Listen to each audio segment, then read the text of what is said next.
DashCammin on a daily. Oh yeah. Good morning time. Vibe's different.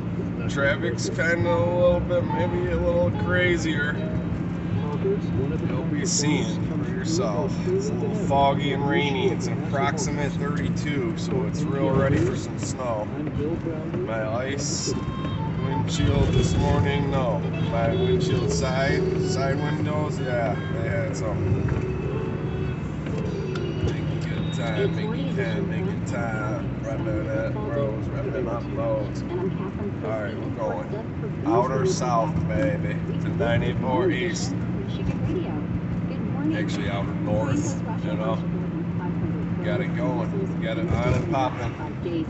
EU sanctions Russian on and popping. And corruption trials in Vietnam over we're getting on the E-way here in a sec. Stories are coming up on the BBC News Hour starting in 15 minutes. Getting flooring it. And the cab temperature inside today is 34 degrees. Cab temperature 34. 8:50 a.m. Latitude and longitude is approximately, I don't know, if I had to guess. Join us. Fresh air is later today. 45 longitude and latitude and everything. In the headlines, Israel's on high alert for an escalation of Hezbollah after a senior Hamas leader was killed in Beirut. Israel was blamed for the killing. Some worry it could lead to a second war front in Israel and generally heightens the risk of a broader conflict. Alright, let's see how it's going today. It's like real clear out there today, but I got some bad guys in the right lane. We got a lane. Alright, we're riding.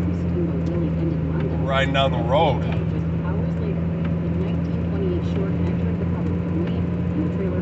Riding right down this road. State Senator Kristen McDonald-Burdett announced today that she's running to represent Michigan's 8th congressional district. She's seeking the Democratic nomination. The seat's open due to the retirement of Congressman Dan Kildee. We'll have more on that in the next Michigan Radio News in 15 minutes. In Michigan radio weather, snow and freezing drizzle today, highs in the mid-30s. Tonight, lows in the low 20s. This is Michigan Radio. It's 8:51. The most populous state debates paying reparations to the descendants of enslaved people. Marketplace Morning Report is supported by Betterment, the automated investing platform that helps make it easy to be invested in the long term. Learn more at Betterment.com.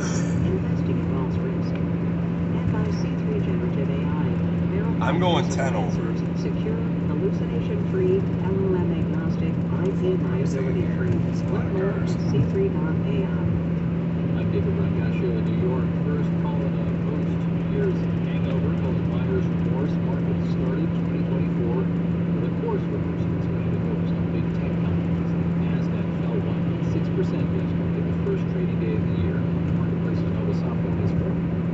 The end-of-year rally was powered in large part by so-called Magnificent Seven stocks. Investors had second thoughts about some of those.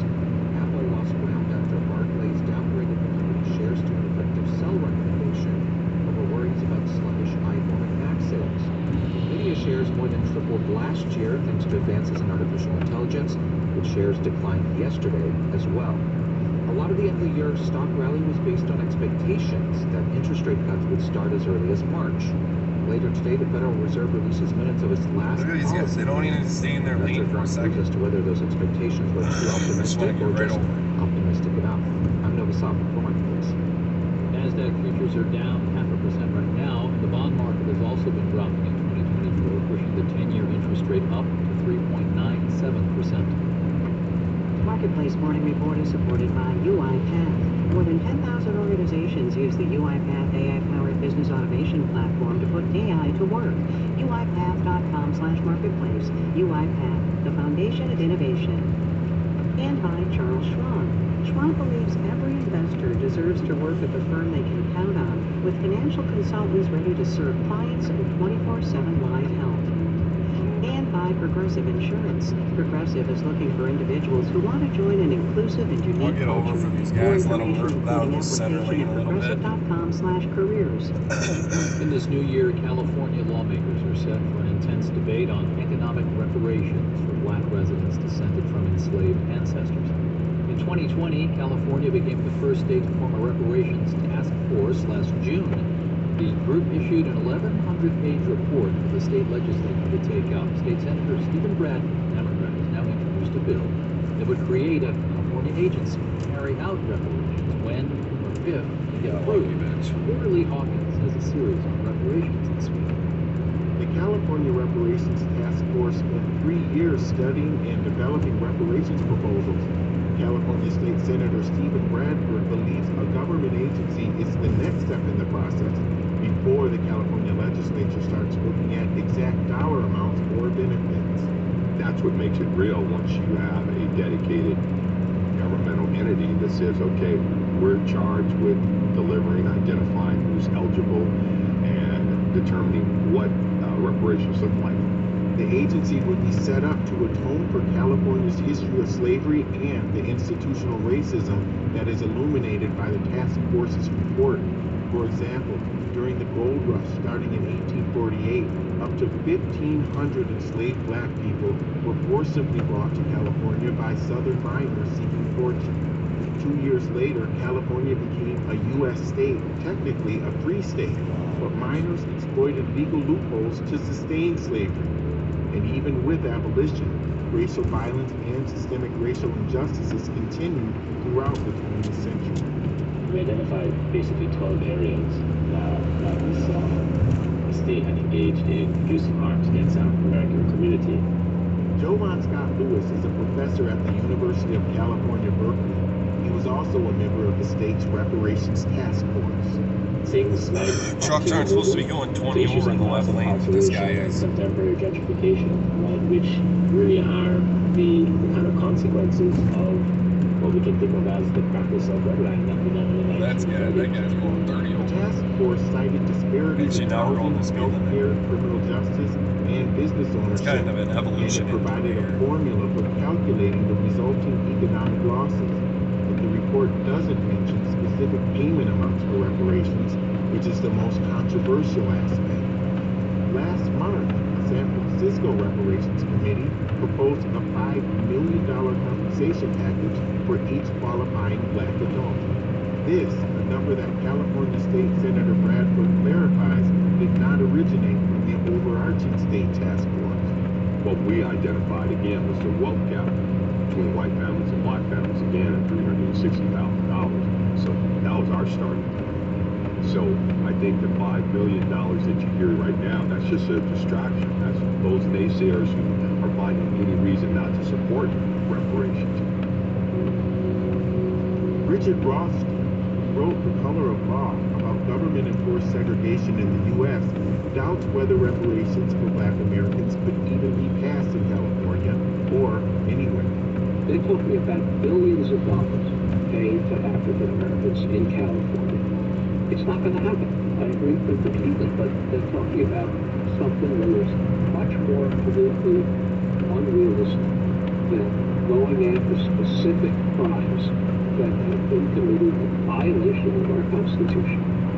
Rothstein believes filing lawsuits that address specific acts of economic discrimination, such as redlining or land displacement, would be more effective than the reparations proposal.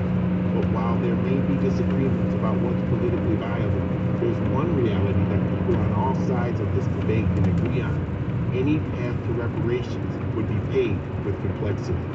It's going to be a lot of challenges, not only legislatively to get our colleagues on board, but it's public opinion of just showing why this is important, why this is needed, and more importantly, why this is owed to these descendants, again, that built this country.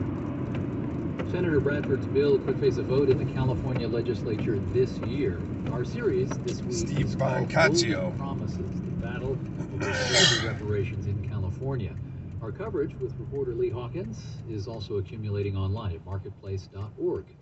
And we mentioned those seeds of a reparation plan for specifically the city of San Francisco that would provide millions for each eligible black adult.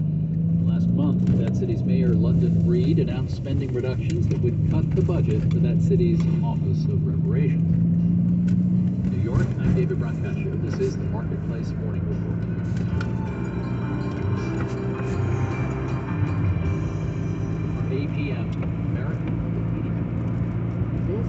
Michigan Radio, BBC NewsHour is next after the latest headlines.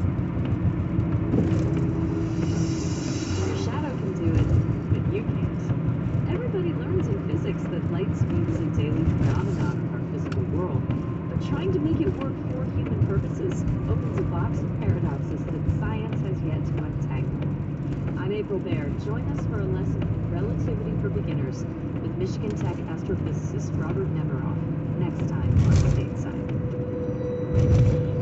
All right, geek out with us about light this afternoon at 3 and tonight at 8 on Stateside on Michigan Radio. At WUOF 91.7 Ann Arbor, Detroit, WFUM 91.1 Flint, WRSX 91.3 Port Huron, WLNZ 89.7 Lansing, and WVGR 104.1 in Grand Rapids. MichiganRadio.org. It's 9 o'clock. Welcome to News App from the BBC World Service. Hello, I'm James Menendez. Local media in Iran say at least 70 people have been killed in twin explosions at an event marking 4 years since the country's top general, Qasem Soleimani, Rosebriar was killed by an American Avenue. drone. We'll have the latest. Also today, Hamas tells us there'll be consequences after the killing of one of its leaders in Lebanon. This is Lebanon. 100% Israel behind the attack. These crimes will Lebanon. not pass without punishment Lebanon. and retaliation. Israel's neither confirmed nor denied involvement. Plus, the investigation into why a passenger jet collided with an earthquake relief plane in Tokyo on Tuesday will hear audio from air traffic control. And as a teenage sensation blazes his way through to the final of the World Darts Championship, what does the success of the sport tell us about modern Britain? All of that and more after the Bumpy news. road here. Bouncing my shit. Bouncing my motherfucking shit.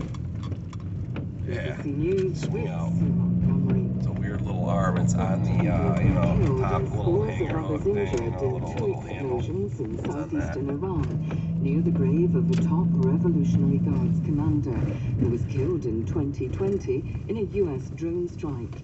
State television says the blasts occurred in quick succession in the city of Kerman. Carlin Hawley reports. Red Crescent